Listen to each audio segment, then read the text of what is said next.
Hello, everyone, and welcome to 9 Ways to Close More Sales in 2016. I am so excited. First of all, I'm Bryn Tillman, CEO of Social Sales Link. So excited to have Thomas Ellis today. He's the Chief Sales Coach at EWC Consultants. And Thomas, welcome. Hello. Hello, Brent. How are you doing? I am great. I can't tell you how excited I am to be finally having you on a webinar. I think you are Okay. so awesome, and I'm really excited. Um, this program is really put together because you wrote a blog on 9 ways to close more sales in 2016 that was so powerful. We thought, hey, this would be a great way to do something together and get a program together. So, all of us are in business development in some way or another, whether we own a business or but no matter what we do, in some ways we're in sales, even if it's trying to sell our spouse on an idea, right? We're all in sales. So That is the truth. yeah, and when I went through, which I'm really excited that we're going to do today, when I went through your 9 ways to close more sales, it was so phenomenal because I thought it's just practical, easy things to do. It's not rocket science, but it's things that we don't think about or we forget about that really can make a huge impact on our efforts. And both personally and professionally, which I think is really cool.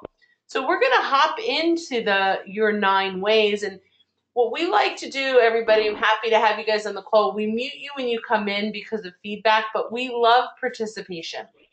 So if you have questions, feel free to type them in the section below under chat. We will make sure that we get to everybody's questions. For time purposes, we're going to go to about 1:45 Eastern time. That's about 43 minutes from now. And we want to, I'll keep checking the questions because we want to answer them as we go through, although we can open it for Q&A at the end as well. And then we can unmute you individually and talk to you about your questions. And feel free to ask either of us, although Thomas is really the expert today, any questions on your own individual challenges that you might be having. And we're both open. We both come from the same mindset. It's just help people succeed and everyone's happy. So we would really love to offer anything that we can to help you in any challenge you're facing in your business development. Sound good? Thomas, you ready? I'm ready. Awesome. So the first thing you talk about in your program is accept no excuses. But boy, do I hear excuses all the time. Tell me about this. Why is this your very first tip when you're looking at growing sales? Well, because most salespeople or business development people or small business owners, it's easy to make excuses for poor performance. And so when we look at this, I'm underperforming because I'm not getting good leads. The customers don't have any money. I can't get appointments. So whatever those excuses are, we need to find a way to eliminate them. I was working with a client recently who had a sales rep that was struggling, closing sales. And so when I went in and worked with them, the gentleman had some concern about follow-up, and he was afraid to follow up with his clients because he thought he may be a pain in the butt. And so we kind of walked through how to be pleasantly persistent in following up with the customer and not being afraid to ask those tough questions like, is this still a priority for you this quarter? Mm-hmm.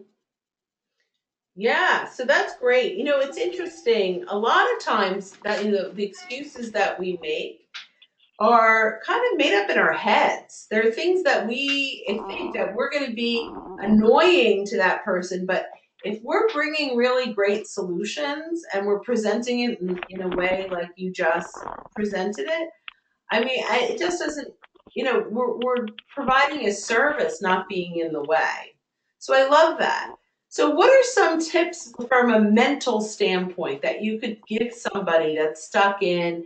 The biggest ones I hear, you kind of brought some up, is there's no budget for this right now, or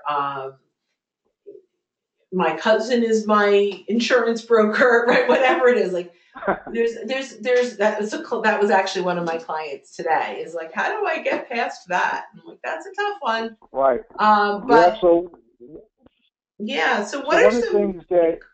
Mm-hmm. You go. Sorry about that. No. Go ahead. So one of the things that we need to do is we need to be able to have conversation, right? Because sales is nothing more than a bunch of great conversations. So if you're working with a new prospect and you are afraid to ask the budget question, and first of all, never ask a client, what is your budget for this project? Because they're never going to tell you. And so we want to figure out, how do they make purchases like this? What is their purchasing process? Who else may be involved in that process? And that will normally get you to have the conversation around the money issue. Mm-hmm. The other thing would be to, take a look at how prepared you are for that call. Did you do enough research on the company and, more importantly, the individual that you're talking to? And LinkedIn is a powerful tool to do research on a particular client. It will give you all kind of information about their work history, but also their personality, so you can build great rapport, so they will share information with you. Well, I am the biggest LinkedIn fan there is, but I think that's great. So one of the things, I don't know what you feel about this, but one of the things I've had my clients do is actually make a list of every excuse they hear. And then we work on, so how do you overcome that? What do you do to overcome that excuse? And then when you walk in prepared to hear the client's excuse, if you go in prepared with what you're going to say, because, it's not just our excuses, it's dealing with their excuses, don't you think? Sometimes. Absolutely. And you bring up a great point. I've done the exact same thing to clients. Okay, what are the top 5 objections that you hear? And let's write those down, and let's write down some talking points around those, and then let's practice those. Get in front of a mirror, practice with a friend, spouse, somebody, and when you hear the objection, like, I don't have any budget, you can say something like, I'm glad that you mentioned that, because many customers I've had have said the same thing until they had a chance to look at how my product and services can enhance their productivity. Now, if you notice, that came out very smooth. I wasn't nervous. So you say whatever you're going to say, you have to say it with conviction. The only way that you can do this is by writing those objections down and practicing them. And this will help you tremendously. I love that. So that's tip number 1, guys. If you're taking notes, do exactly what Thomas just said. Write down your top 5 excuses that you're hearing, right? Because you're using the excuses, my client doesn't have a budget, so that means you're hearing that as an objection. So write those down and really practice on ways that you can overcome those and be prepared. I love that. Okay, let's hop into number 2. Don't use technology as a crutch. I have a feeling this is going to be my challenge. So I can't wait to hear what your ideas, because I am a technology addict without a Right. question. I start to shake if my phone is more than 5 feet away. You know what? I have that same problem. But here's what happens here. With the advent of technology, LinkedIn, Facebook, Pinterest, you name it, all of these different technologies, I'm talking to people that think that because they have all this technology, that they still do not have to have the face-to-face interaction. And so they're thinking that technology is going to help them close more sales. And that is absolutely false. The technology helps you to become better prepared to have those face-to-face conversations. Mm-hmm. And so we need to use technology to help facilitate greater conversations. The greater the conversations are, the more apt you are to find out what the real issues are with this particular company, and you're able to offer them solutions. I was talking to a client just the other day, and they were waiting for a prospect to send them back an email. Mm-hmm. And I said to him, so how long have you been waiting? Oh, I sent them to them on Friday. Well, it's Thursday. What are you going to do about this? I'm going to wait. So I coached him on a process that I coach all my clients on, and it's called the 3-day rule. And the 3-day rule is pretty simple. If I send you a correspondence, an email, or leave you a voicemail with a call to action, meaning I want you to accept the meeting or something, if I don't hear from you in 3 days, I need to respond back to you. Mm-hmm. And I do a very simple thing, and folks, you want to write this down. If you send an email out and it's for an appointment, meeting, confirmation of something, and they need to send you for something back, I take that email and I hit reply all, and I use this very simple sentence. I am not sure you received my previous message, so I'm resending. And I do that because people are very busy, and you want to make sure that you're priority with that client. When you do that, you're going to get a response back with, oh, I'm sorry, I got busy. Or most of the time, people will respond back to you.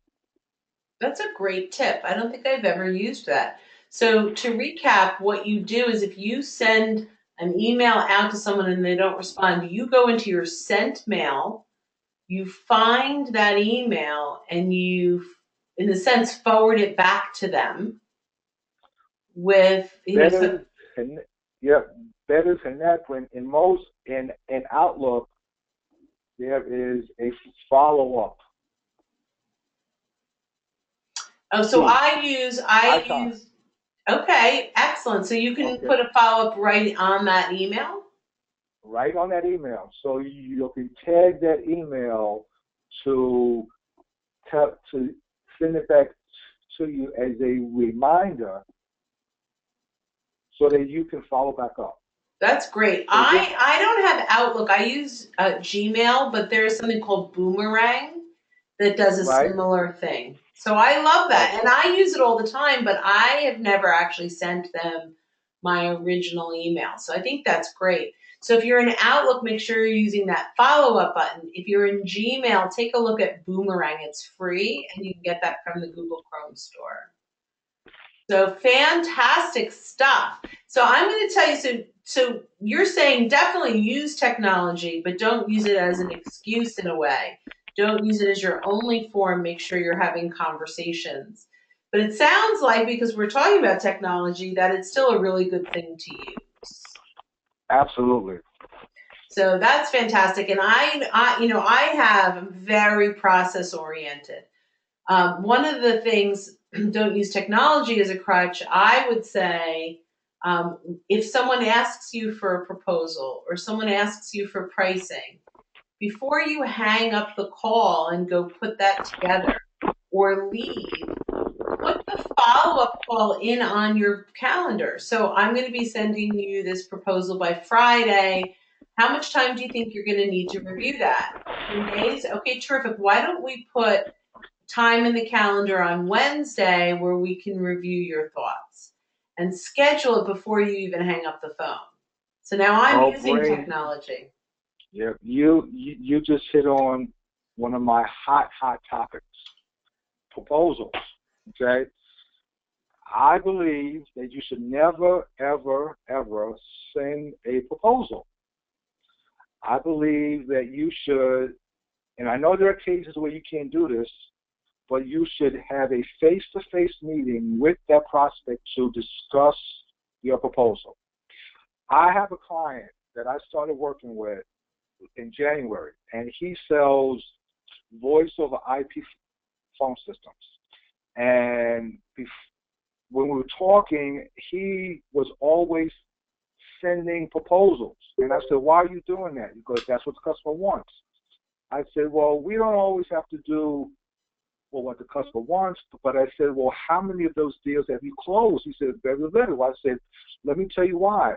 You're sending them a 3 or 5 page document. The only page that they're looking at is the price.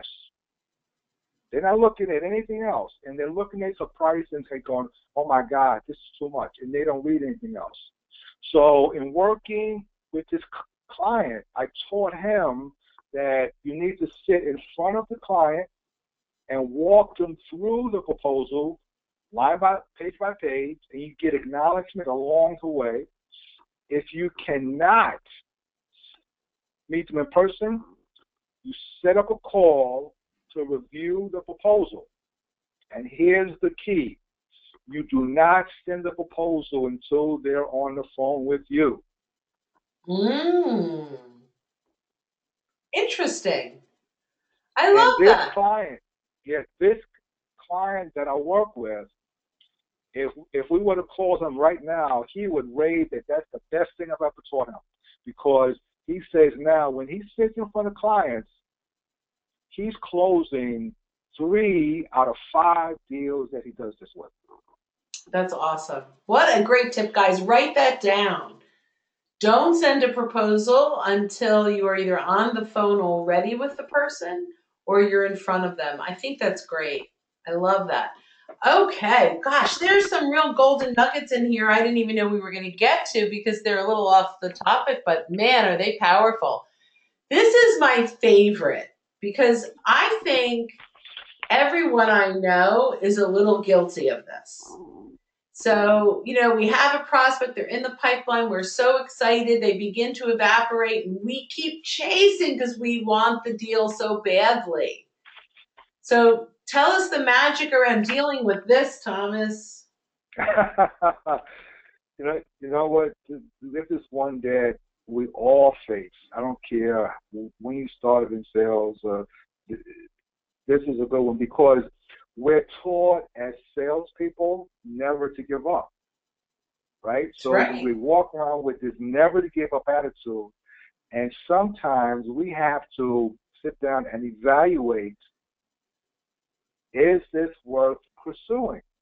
And you need to just look at and reevaluate the types of calls that you've had with a particular client, and are they engaged with you? If you've asked them to send you something and they haven't, okay, then they're not engaged. You need to find out why didn't they send you that information. And if you do a couple of these and they're not responding, then that tells you that you're chasing a poor prospect. So I had a client that I was working with over time. Every Monday we do our coaching call, and he was working on this substantial deal for 4 months. And every week when we had our call, I would ask him, so what's the status on this? When was your last conversation? And he would say, well, I've called them, I've emailed them, and I haven't got any response. And I said, well, do you know if this still is a priority? He said, well, I don't know. I said, well, you need to call them or you need to send them an email to find that out. So we crafted up an email, and sometimes And I know salespeople, everybody's going to be holding on here. Sometimes you have to fire the prospect, right? And so you write an email that basically says something as simple as this. Hey, Joe, we've had great conversations over the last couple of months. We've interacted really well. But for the last 3 weeks, I've been unable to reach you via phone, email, or text. Normally, when this happens, Joe, from my experiences, one of three things have happened. Either my price isn't right, my product isn't right, or the timing isn't right. Joe, could you please tell me which one of these three it is, or is it something else? Now, when you send that email, if you do not get a response back, that tells you that they were never a good prospect for you. In some cases, you get a response back that says, wow, there's a major project that just came up, and I have to put this on hold until XYZ. So I would highly recommend that you use that as your final email to that prospect or a voicemail. That's great advice. So I love that. So that's price, product, and timing. Those are the ones. It's going to be either my price, product, or timing. That is so valuable. I've never used it exactly that way. And I think that, that's really powerful stuff. So thank you very much for sharing that. That's very exciting. Yep. So here's the other issue there. We as sales professionals are scared to ask the tough questions because we're afraid of the answer. We already know the answer is no, but we don't want to hear that.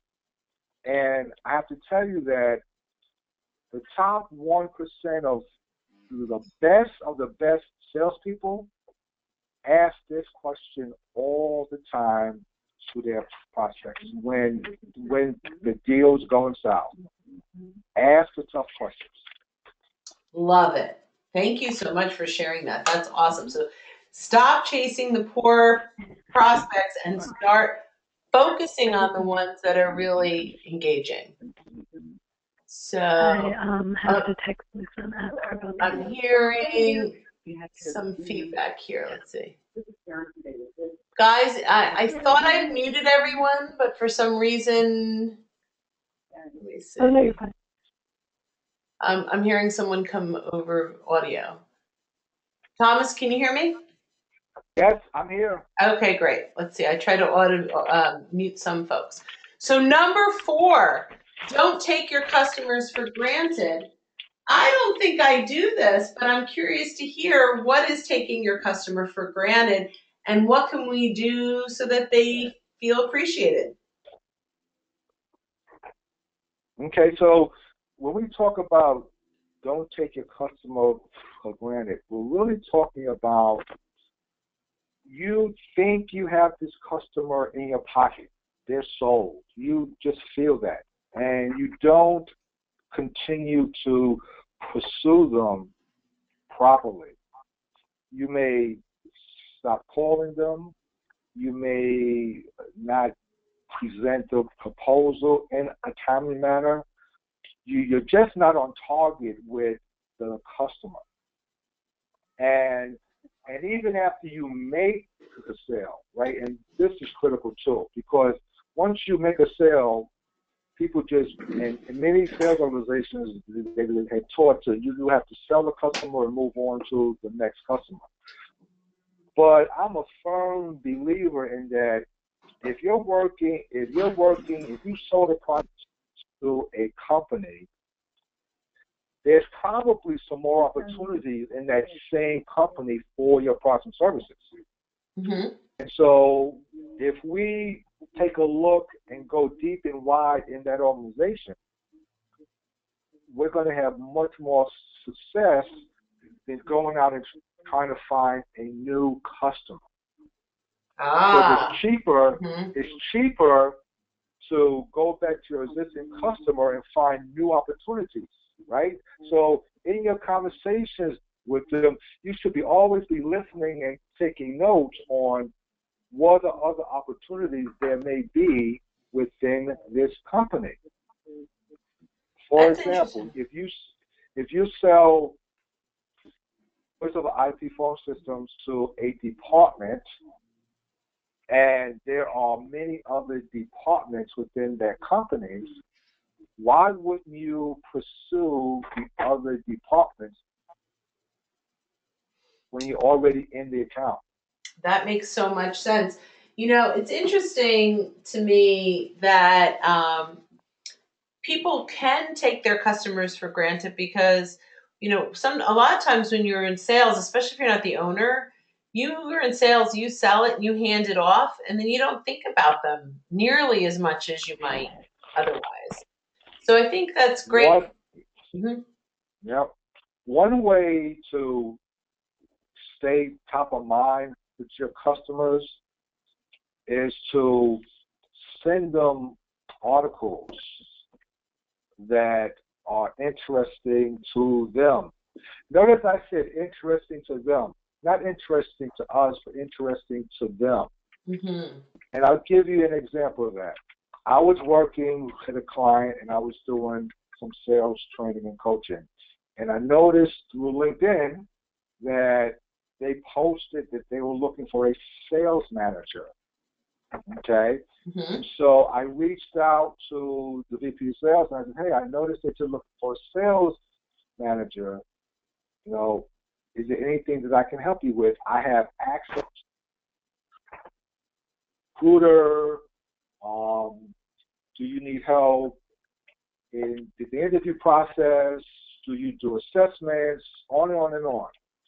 To make a long story short, I was able to put them together with a recruiter friend of mine and have him to include this assessment tool that I have in his interview process.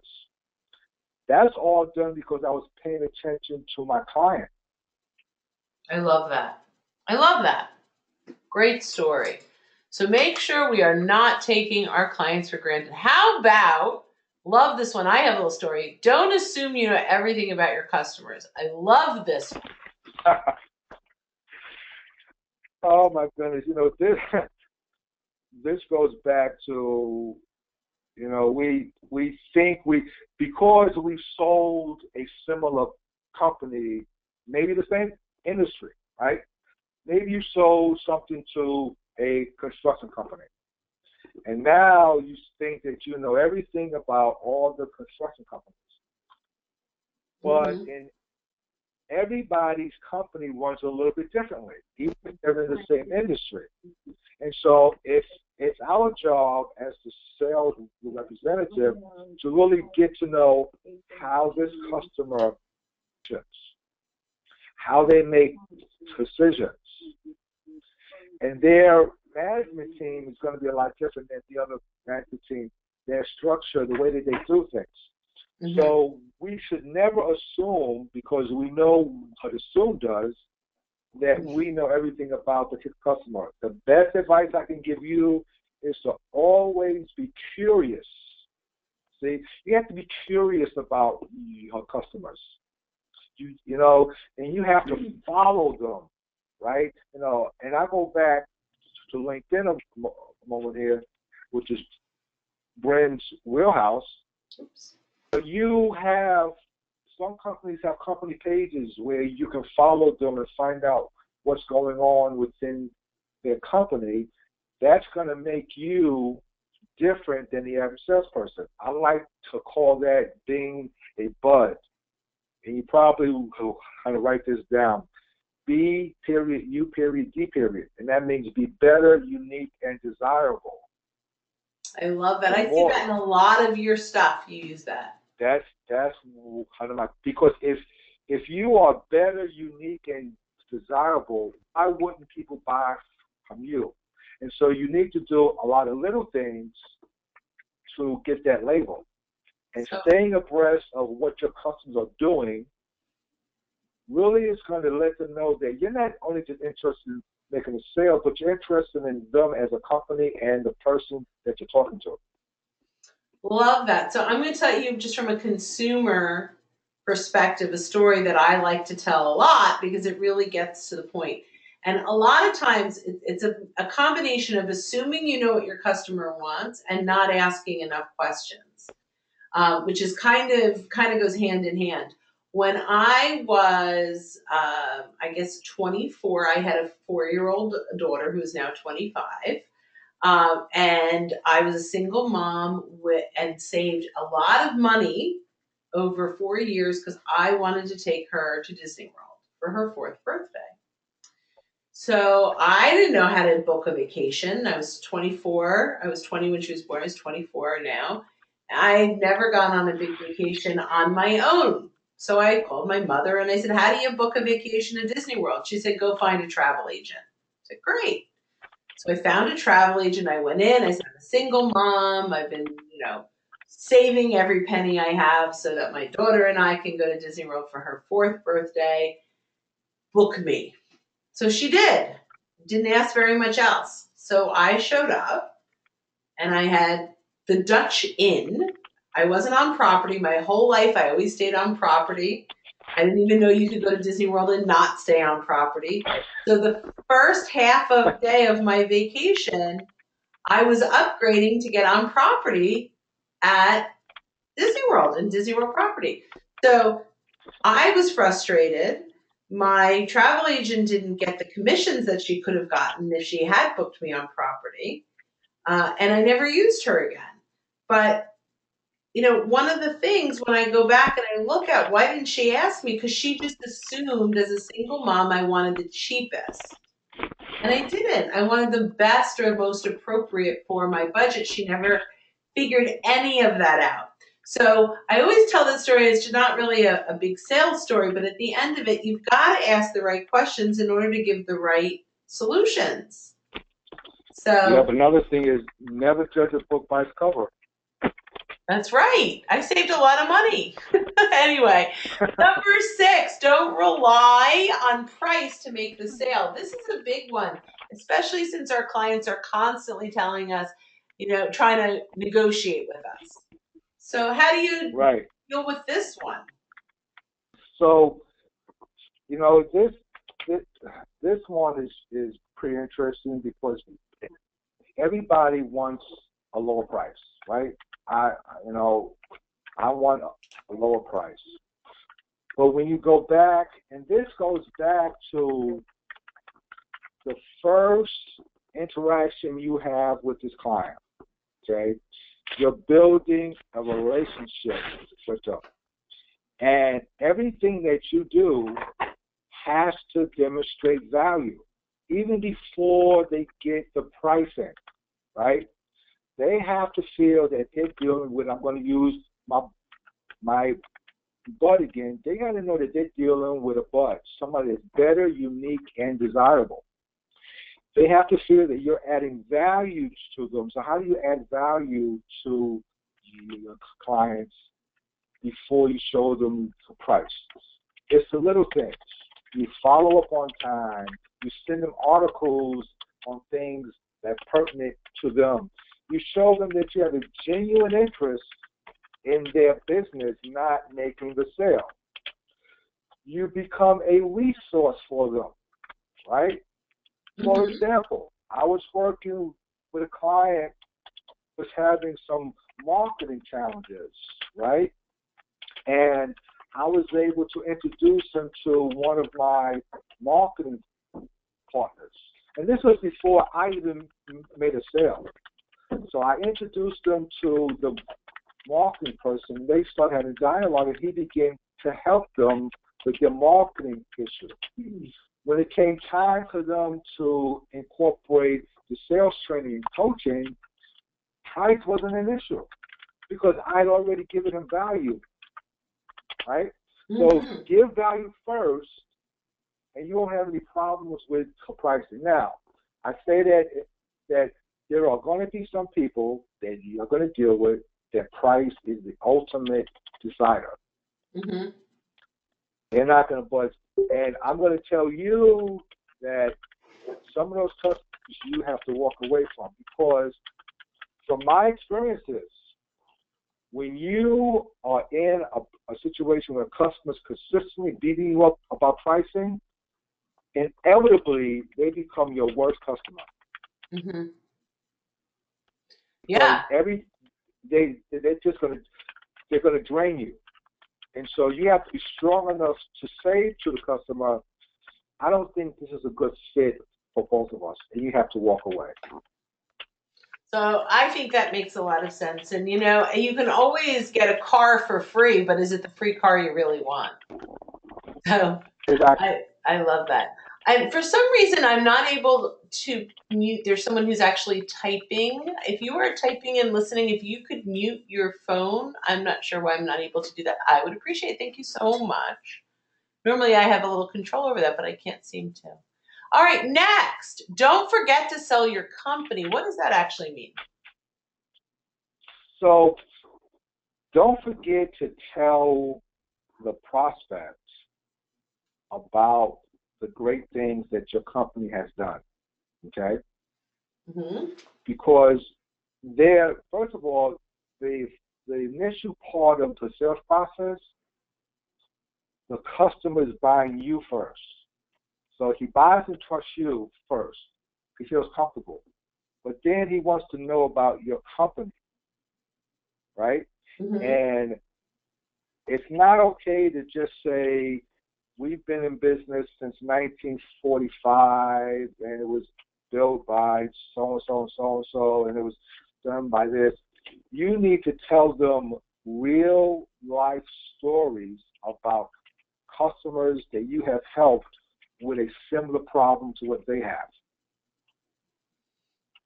And how your company's done that. That's great. How the company has done that, right? And you need to tell that story so people fully understand the type of company that they're working with. Mm-hmm. Interesting.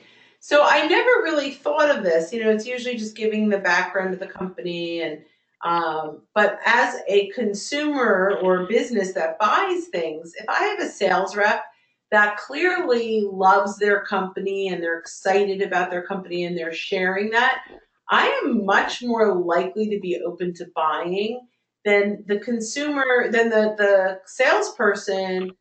You know, and I actually ask, how do you like working for them? Like almost every time it inevitably comes out of my mouth. And if they're like, I'm less likely to want to buy. And that doesn't mean that the product is better or worse based on their opinion of the company. It's just people get excited to work with a level of excitement. So absolutely, and that's important that we make sure that we're telling them a story of how we help solve the problem with another company that's similar to theirs. yeah, that's great. And I think stories are always a big thing. So I think that's fantastic.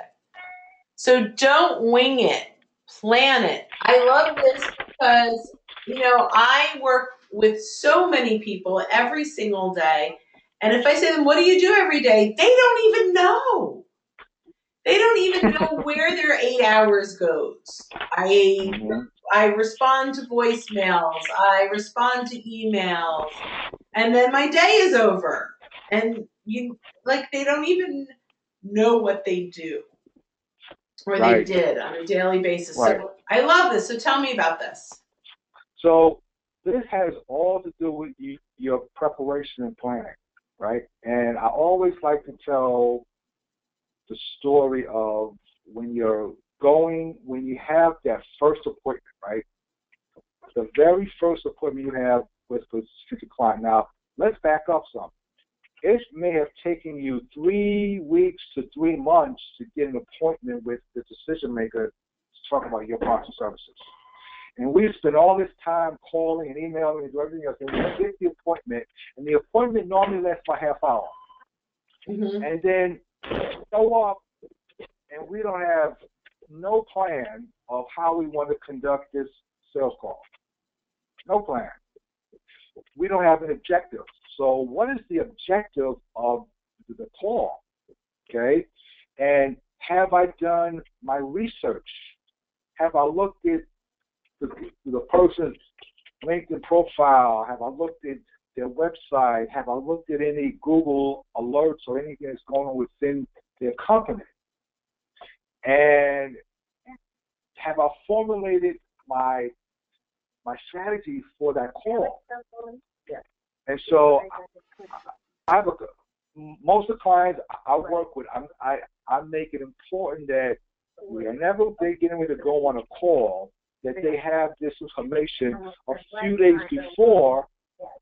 There's somebody talking about. I know. I don't even know how to. I've tried to mute everybody. Let me see if I can do this again.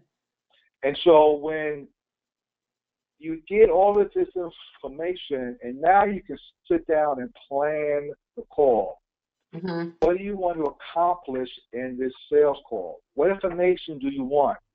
And you cannot ask the silly questions like, how long have you been in business, and all of those silly questions, because you have that information in front of you if you've done your homework. Mm-hmm. I was working with a client that had a first call with a company that was trying to put together this data program for 4,000 students. And he was kind of nervous about a sales call. So I said, well, let's do this. Let's look the lady up on LinkedIn. We looked them up. Let's look at her profile. Look at what she's interested, her personal interests are. Okay, great. Found some things of common ground, things that he could talk about. Let's go to their website. And on their website, there was an article talking about the project that he was going to be having the meeting about. And they explained in the article what they were trying to accomplish. Wow. And so we crafted up some questions around, hey, I was reading that you're trying to do this project, and I think that I can help you. Well, when I followed up with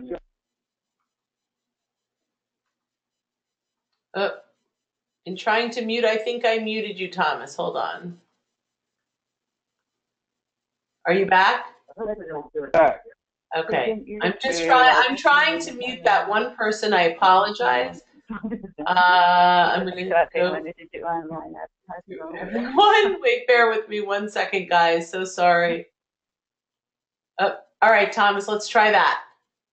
Okay, so when I followed up with my client to ask him how the call went, he said that the client was blown away with the fact that he walked in there and knew a lot about their company and this particular project. And that he felt comfortable and confident going into the meeting because he was prepared. So preparation is so important. So I love that. So make a list, maybe. Everybody should make a list of the things they need to do, like pre-call planning, pre-appointment planning.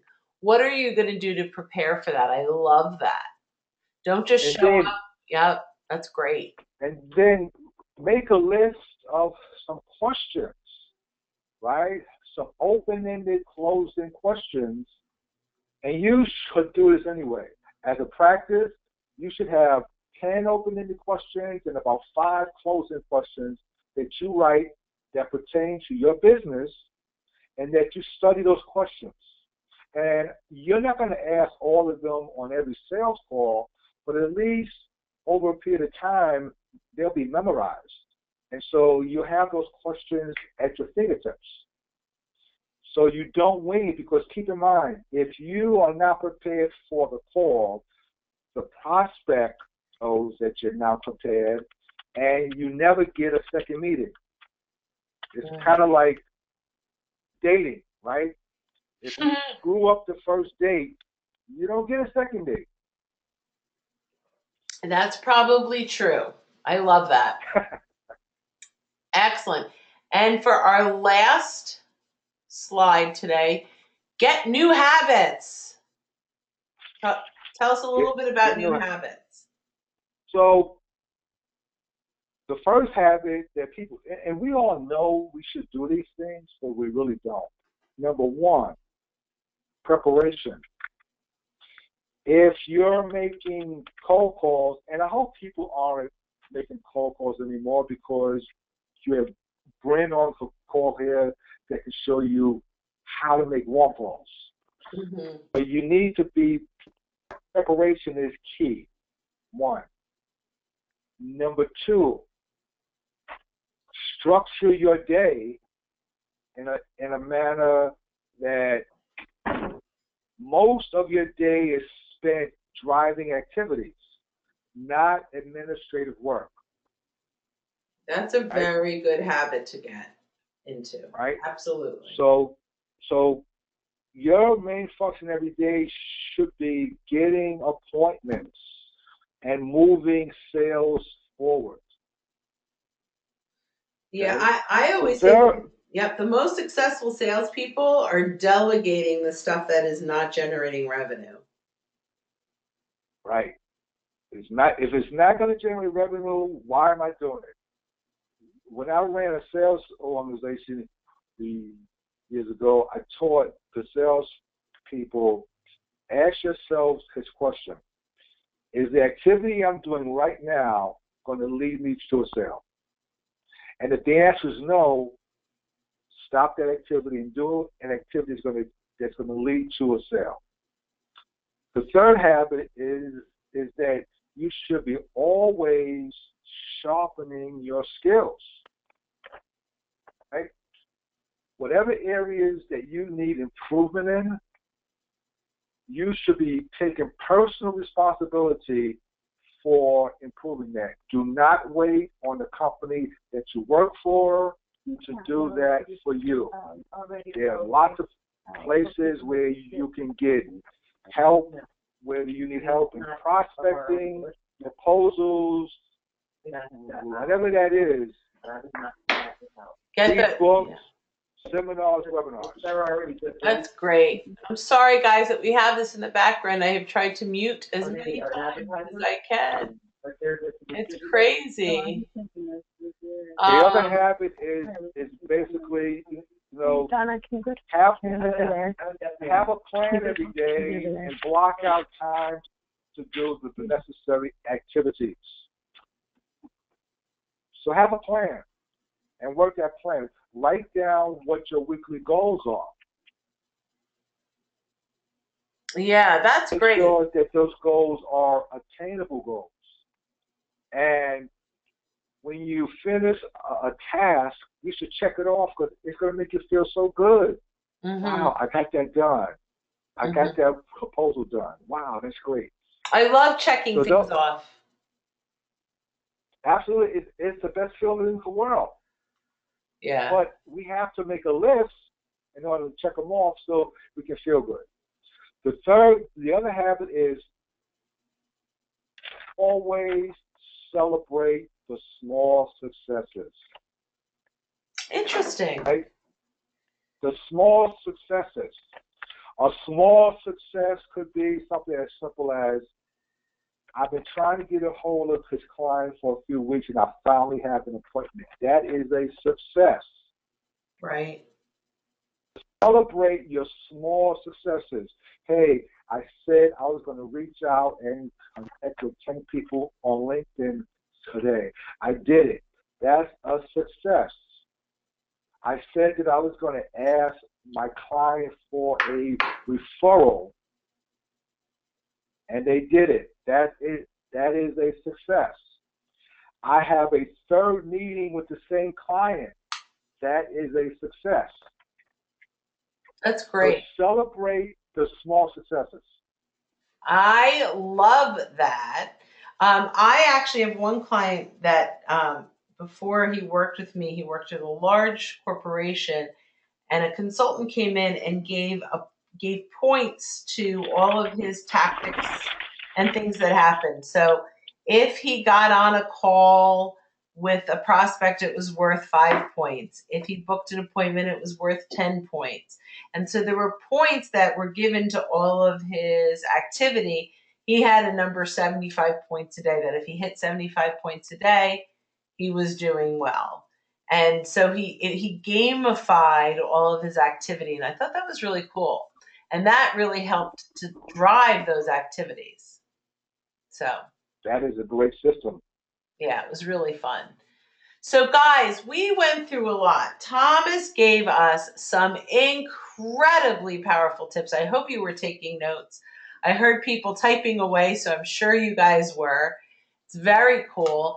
Thomas is offering to talk to you like for free, just to help you out a little bit initially, which is crazy because he charges normally for his consultations, but if you're on the call today, he's willing to talk to you. And you know how easy it is? In the chat box, I put in a link where you can just schedule a call with him. All you have to do is click through and schedule a call. And he is going to help you on any questions that you might have relating to your sales. I think if you don't take advantage of that, that's crazy. So guys, we wish you a successful 2016. Make sure you connect with Thomas on LinkedIn. Make sure you connect with me, Bryn Tillman, on LinkedIn. Follow us on Twitter. He's Mr. Thomas Ellis. I'm at Social Sales Link. Reach out to us. But Thomas, this was so much fun. I got so many great little tips and tricks that are just fabulous. And, the last thing we'll do is open this up if there are any questions. Otherwise, if you just want to ask your questions personally, feel free to schedule that call. Again, it's right in the chat box. So you can just click through and get to Thomas's calendar. So guys, this was terrific. Thanks so much for joining us. We hope to see you on our next